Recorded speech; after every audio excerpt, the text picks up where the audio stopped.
Let's move on then to centre forwards. We talk about the major talking points around Liverpool. There's always something. Obviously, contract is one of them. Let's talk about the strikers then. According to reports in Brazil, Liverpool have identified Joao Pedro as one of their priorities next summer. The club apparently intend to start negotiations with Brighton as early as January, as Brighton are known to be one of the most challenging clubs to negotiate with. That is the reporting from Brazil. I think he's brilliant. I think he's a really good player, and I could see how he fits in at Liverpool, and he is the type of player I think Liverpool could go to sign, albeit we know how difficult Brighton is. So what are your initial thoughts when you see that Liverpool are linked with Joao Pedro? Because for me, it kind of makes sense. Yeah, well, I think first and foremost, Liverpool have a good relationship with Brighton from the way they handled the McAllister deal. I think that was all done very amicably and in-house and done the right way, in inverted commas. Obviously, James Milner and Adam Lallana going the other way as well. So I think that's a good one to sort of outline first. Joao Pedro has been a little bit of maybe a surprise hit at Brighton because he was playing for Watford in the Championship and Brighton paid a lot of money for him. Didn't look like something which inevitably or sort of immediately jumped up as Brighton have got one here. But we know that the way their recruitment works, and they are very sort of, they've got a long history now, haven't we, of really getting things right. The way that club has progressed, certainly in the last 10 years and even in the last 5.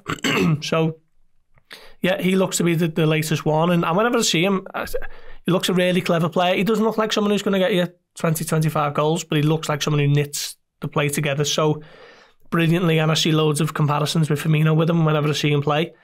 And I think there's a wider conversation to be had about Liverpool needing a number 9 at some point. I don't think it's January's issue, but maybe next summer when you look at what Jota is able to contribute in terms of minutes and appearances, what Nunez has contributed goals-wise. Yep. I think it's something for Liverpool to sit down and have a real discussion about. And if they do feel a new striker is needed, then there are a few options, of course.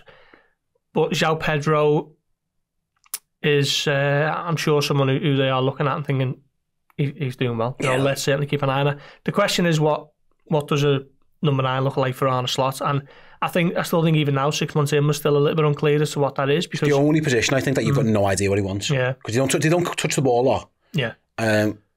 So this is the next question is, what does he want from them? Because if it's someone who's not going to touch, they're going to touch the ball on average 20 to 30 times a game.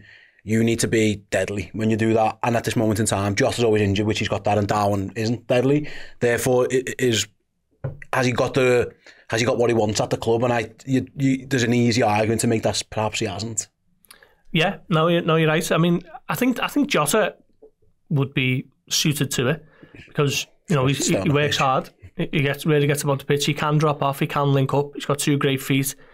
He's an absolute poacher, isn't he, in the box when he gets in there, gets any chances. Someone who doesn't need loads of chances to stick the ball away. So I think he's fine. Just got to win on the pitch. It's always been the issue with Jota, hasn't it? And even back in Philadelphia when we were speaking to him in the club's hotel, he was sort of spilling his guts on how frustrating it's been for him, always being injured. And you got the sense that things were being done to sort of change that behind the scenes. And maybe he's just been a little bit unlucky with a big lump like Tosin Adarabioyo falling on him. But it's been 2 months now and I'm still waiting for him to get back into contention. Nunez on the flip side, I've seen one of like the sort of diamond graphs, for lack of a better phrase, in terms of what he's contributing this season to last, and it's a completely different player. But I think the upshot is he's missing chances. He has got 3 goals all season. I think he scored 1 in his last 10 now, is it? So I think there's a conversation to be had there as how long do you give Darwin Nunez to justify his status, his inclusion in the squad, in the team. And, you're nearly halfway through his 6-year contract at the end of the season. Yep. And I think that conversation is probably coming in the next few months. Absolutely. And on Pedro, it's interesting because we've always talked about, we've done this loads of times and we've tried to basically shift out what we think could be a good story compared to actually don't know too much about that one, or that doesn't a sense of a Liverpool target. Joao Pedro, 23 years old. Brighton, like I say, Liverpool had bought from Brighton before they tried to buy Caicedo, and I think even then, I think Brighton were okay with how Liverpool acted. It was more they weren't particularly thrilled with the the Chelsea Casado camp rather than the Liverpool camp. Yeah. So there's a good relationship. And also the stats suggest, you mentioned before about his goal scoring record. At Watford, he got 24 goals in 109 games. Again, he was a young lad when he went there, worth mentioning that. So 1 in 4 a little bit. At Brighton, he's 24 in 49, so he's closer to 1 in 2. That's better than I thought, actually. Well, a lot of them have come this season. Last year, I think he didn't score any league goals. He scored loads in the cup. But this season, he's 9 in 4, and 4 in 9 in the Premier League. And I've always said with Liverpool, sometimes you can see the data going up sharp. They did this with Diaz. They've done it a few times where the numbers have all of a sudden increased, and they've acted now. Because if you leave it another year, everyone's after him. You're trying to, again, goes back to the initial report from Brazil, trying to strike now before anyone else can kind of get in there. So a lot of the numbers and a lot of what we know about former Liverpool transfers seems to suggest this one. It's not one that automatically you just write off and go, I just don't see it happening. Yeah, no. It's not like a 29-year-old journeyman, you know what I mean? It's a young player from a club who Liverpool can buy players from. Yeah, we seen a link to Marcus Thuram a couple of weeks ago. I'm not sure if it was your Dan now, and you get a feel for what might be realistic or not. And you know, his output wasn't brilliant. He was going to be 28 by the time next season starts, so you can almost sort of write that one off. I think they were talking about 100 million as well, which is generally a non-starter for Liverpool. This one feels as though it's grounded in a bit more realism. How old is he there? 23. Yeah. So he's still he's sort of in that hitting zone, isn't he? Where Liverpool like to get them and bring them in, and they can kick on to the next level. So there's a lot about this link that makes sense. We'll see what happens in the coming months. I think there's a real conversation there to be had about Liverpool needing a number 9. It's something I've sort of been on board with for a couple of months now, really, at least, because of Jota's injuries and Nunez's, other issues which have never really gone away. And we seem to talk a lot about Darwin Nunez, but we are having the same conversations, I find. So, I want to keep an eye on with this one, certainly. I suppose in Nunez as well, to carry on a little bit, again, this isn't a pile-on to Darwin, pile-on kind of thing, like I was saying, but he was bought by a different regime and a different manager to play a different role. What Arne Slot wants from his centre-forwards, it appears to be completely different than what Jurgen Klopp wanted last year from... Yeah. When because last year, even when Darwin, listen, he was frustrating at times, he was getting chances and he was scoring goals.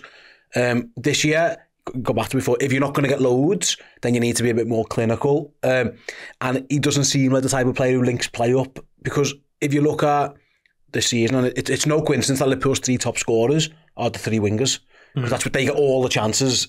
The ball is fed to them constantly all the time. They're the ones who get themselves involved.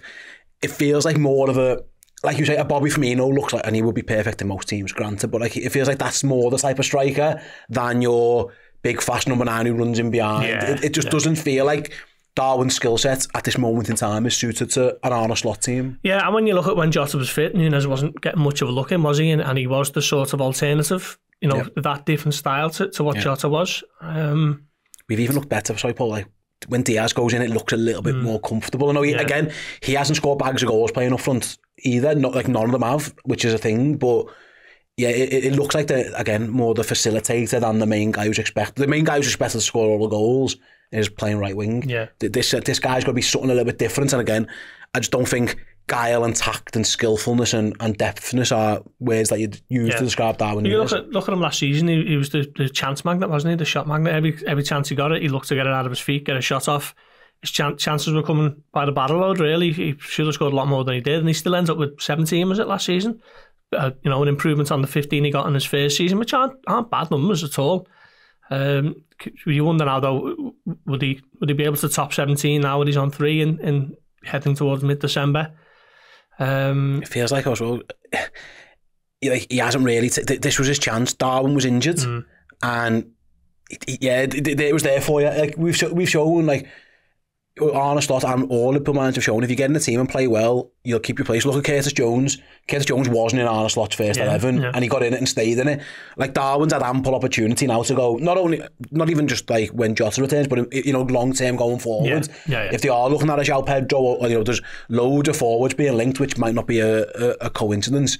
He can't say he hasn't been given the opportunities. He's had 2 or 3 months there to nail it down, and he just hasn't been able to do it. Yeah, and I think we have to sort of temper what we're saying, because it's not like a big pile on Nunez, like you say. But we're looking for areas where Liverpool can adapt and adjust and improve, and this is probably one, because everywhere else is so settled. They look so strong midfield-wise. They look really good at the back. the number 9 is a conversation that we can have at some stage. And there was a goal Matoma scored against Bournemouth at the weekend, set up by Pedro, where he drops deep and he just defence splitting pass in behind to Matoma, and you could absolutely see him playing that pass for Luis Diaz or Cody Gakpo or whatever. So yeah, I think supporters are, every time they see Brighton, he seems to be earning rave reviews at the moment. So one to keep an eye on. Yeah, I suppose the final one, this one, Paul, would be, look how it was different with Alexis McAllister, because again, he's revealed even more recently at the interview with Gary Lineker, like there was a release clause, that was easy. Yeah.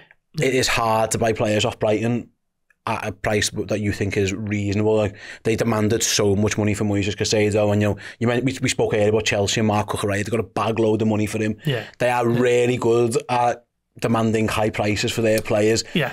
You could imagine already Tony Bloom and the powers that be at Brighton aren't exactly welcoming offers for Joao Pedro, but if they come in, they're going to have to start with a pretty substantial number, because he feels like the next one. Him and Belieber feel like they're the next cabs off the Brighton rank. Yeah, there's big money to be made there. He looks a really good player every time I see him. Yeah, I think there's a Chelsea premium on some of those prices, certainly with Cucurella, which was 60 million, was it? And Chelsea have never been shy of paying top whack. But you are right, it will be difficult to deal with Brighton. Like I say, Liverpool do have a good relationship with them, but that doesn't mean they're going to be getting any discount or anything. McAllister signed his contract in the October before Liverpool signed them. So undoubtedly that contract would have been signed with the release clause in there, probably deliberately. My time might be coming to an end here. Let's make sure that's in there so we can safeguard future interest, but also still net Brighton a decent fee. It was 35 million. So yeah, I mean, Pedro, if he continues in sort of the current form, he will be big money. And Brighton have got big aspirations of themselves. So if they're to crack the top 6 again, one of their top players is going to be at least 40-50 million, isn't it? Which I think anything. I've got a general rule of thumb. It's not exactly scientific, but anyone under 40 million nowadays probably not going to be good enough for Liverpool. There are obviously bargains to be had and release clauses there and whatever, but as a general rule of thumb, I think Liverpool are sort of in that 40 million upwards bracket, aren't they? And Joao Pedro, I'm sure, would be around that at the very least. Yeah, absolutely. Yeah, definitely, I think one to keep an eye on as we move forward.